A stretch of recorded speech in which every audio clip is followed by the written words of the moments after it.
Magandang umaga mga paps. Ito po ay throttle body po ng NMAX version 1 at intake manifold. Ito po napakadumi po ito.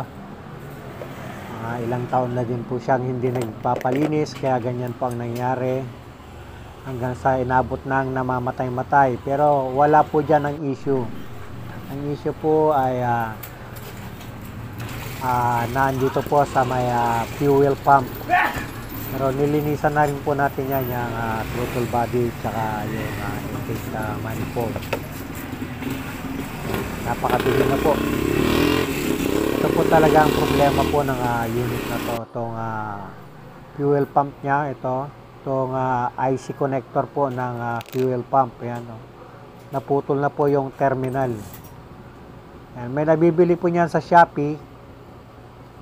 Order na lang po kayo. Kung okay lang naman sa inyo, pwede nyo pong ihinang yan.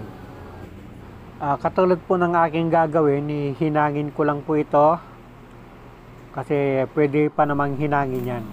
Yan, nakikita nyo po yan. Yan, nakahinang na po yan. At nilagyan ko na lang po ng shrinkable tube po ang nilagay. Nandito lang po at magandang araw po sa inyo lahat.